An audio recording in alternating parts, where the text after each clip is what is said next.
अरविंद केजरीवाल का 2000 करोड़ रुपए से ज्यादा घोटाला आया है सामने शराब घोटाले में। जी हाँ, स्वागत है आप सभी का आवाज नए भारत में।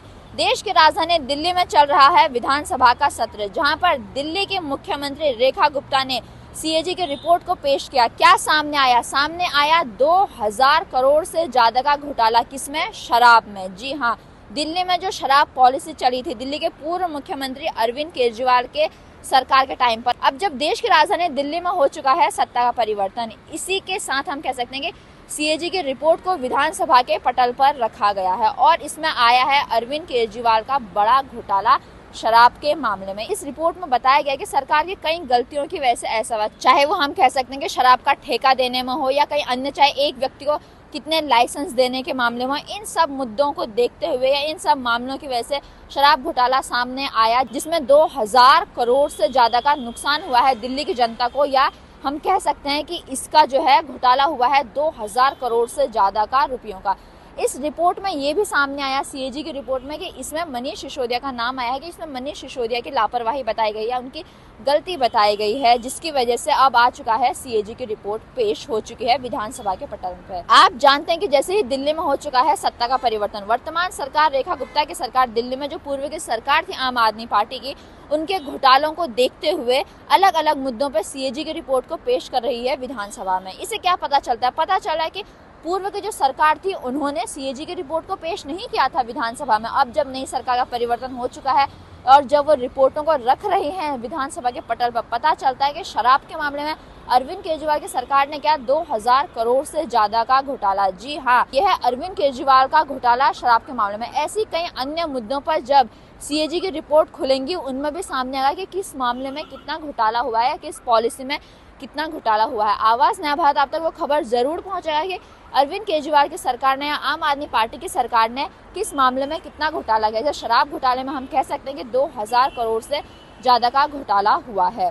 अब जानते हैं कि सीएजी की रिपोर्ट क्या होती है। सीएजी की रिपोर्ट यानी कि वो रिपोर्ट जिसमें सरकार ने क्या खर्च किया, कहाँ कितना खर्च किया, इन सब का ब्यौरा होता है, जिसे विधानसभा में पेश करना होता है, सरकार काम होता है। पर अरविंद केजरीवाल की सरकार ने ये नहीं किया। बीजेपी की सरकार ने जब पेश किया तो सामने आया एक घोटाला। आपको बता दें, सीएजी एक जो स्वतंत्र संगठन है, जब वो सीएजी की नियुक्ति हो जाती है तो सीएजी अपना निष्पक्ष रह के कार्य करते हैं, पर सरकार ने, अरविंद केजरीवाल की सरकार ने जनता से छुपाया और सीएजी की रिपोर्ट को पेश नहीं किया।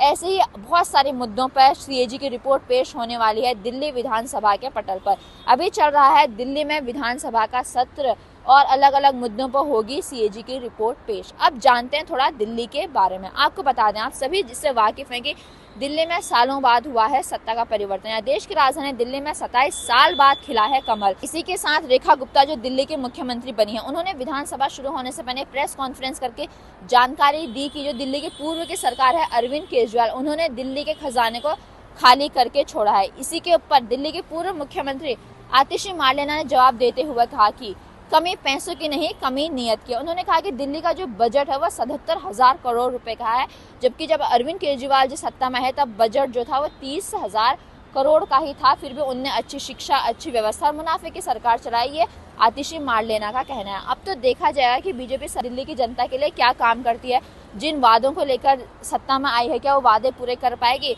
जहां बीजेपी की सरकार ने अपने घोषणा पत्र में कहा था या चुनाव से पहले कहा था, प्रधानमंत्री मोदी ने या कई अन्य नेताओं के बीजेपी ने, की पहली कैबिनेट की बैठक होते ही दिल्ली की महिलाओं को मिलेंगे 2500 रुपए। जी हाँ, आपको पता ही है कि पहली कैबिनेट की बैठक हो चुकी है जब दिल्ली की मुख्यमंत्री रेखा गुप्ता ने 20 फरवरी को ली शपथ। कैबिनेट की पहली बैठक तो हो चुकी है, पर दिल्ली की महिलाओं तक नहीं पहुंचे हैं 2500 रुपए। जी हाँ, इसी के ऊपर दिल्ली के मुख्यमंत्री रेखा गुप्ता ने जवाब देते हुए कहा है कि 8 मार्च को, यानी जिस दिन वुमेन्स डे है, यानी जिस दिन इंटरनेशनल वुमेन्स डे है, महिलाओं का दिन है, उस दिन दिल्ली के महिलाओं को मिलेगी 2500 रुपए की पहली किस्त। ये कहा है दिल्ली के मुख्यमंत्री रेखा गुप्ता ने। अब वो 8 मार्च को देखा जाएगा कि दिल्ली के महिलाओं को मिलते हैं 2500 रुपए या नहीं। अगर रेखा गुप्ता, अगर दिल्ली की जनता, दिल्ली की महिलाओं तक अगर 2500 रुपए पहुंचाने में सक्षम होती है तो हम कह सकते हैं कि ये जनता का भरोसा जीता जाएगा। जनता को सरकार पर भरोसा रहेगा कि हाँ, सरकार ने जो वादा किया था पूरा किया है। अगर नहीं कर पाए तो जनता का भरोसा उठ जाएगा। जहां अरविंद केजरीवाल ने पहले वादे किए थे उन्हें पूरा नहीं कर पाए, वो कई वादों को पूरा किया पर कई वादों को पूरा नहीं कर पाए। पर अगर बीजेपी का वादा भी अधूरा रह जाएगा तो हम कह सकते हैं कि जनता का भरोसा टूट सकता है, खासकर प्रधानमंत्री मोदी जिन पर जनता करती है बहुत भरोसा। तो वो 8 मार्च को पता चलेगा कि महिलाओं को मिलते हैं यानी 2500 रुपये। ये बताया हमने आपको सीएजी की रिपोर्ट के बारे में, शराब घोटाले में क्या हुआ। साथ में मैंने आपको बताया कि दिल्ली में हो चुका है सत्ता परिवर्तन और रेखा गुप्ता ने अभी तक क्या क्या कार्यवाहियां की है, और 2500 रुपये के बारे में भी। आपको ये खबर कैसे लगी, कमेंट बॉक्स में अपने विचार जरूर हम तक साझा करें। अगर आपको लगता है कि कोई सुधार होना चाहिए, आप वो भी हम तक साझा करें कि हम इन खबरों में क्या सुधार कर सकते हैं। आप देश दुनिया की लेटेस्ट खबरों के लिए सब्सक्राइब करें आवाज नए भारत को और बने रहिए आवाज नए भारत पर। आप सभी का बहुत बहुत धन्यवाद।